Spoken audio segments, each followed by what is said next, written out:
Hi guys, what I'm doing here is just milling some malt. So what we've done there is just grind some through the mill. That mill just cracks them grains open. What malt is, this is what it looks like. It looks like barley. It is pretty much barley, but what's happened is it's been germinated at a malt house. Germinated to the point where a sprout just starts to emerge and it gets roasted, in this case at about 100 degrees. And what that does is just changes the starches to invert some of those sugars to make them into a more fermentable variety of sugar.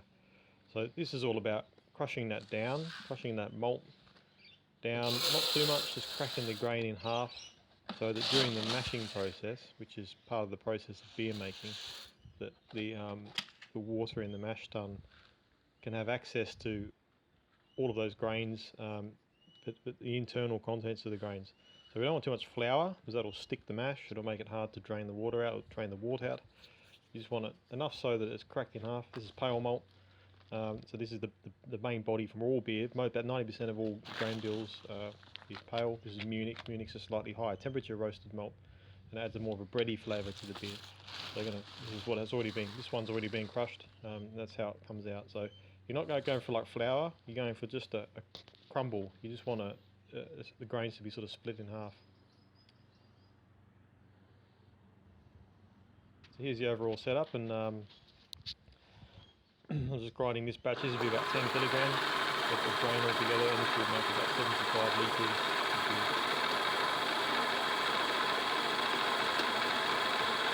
Alright, so moving into the mashing part, what I've done here is I've got a container heat up some water. This is an insulated esky, and what we're aiming at is 73 degrees. So you want 73 degrees centigrade, and you want that to be quite exactly that temperature, because you've only got about 5-degree window, or up to 10-degree window, for the mashing process to be suitable. So we're taking the malt that we just cracked, pouring that into the water, into this 73-degree water. Now when you add the malt, especially if it's pale malt, but it's less effective, it's more heavily roasted, but with pale malt you'll immediately lose around 12 degrees by putting 10 kilograms into 40 litres. You lose about 10 degrees in temperature, so this mash will come out around 60 degrees at the end after all this malt is added.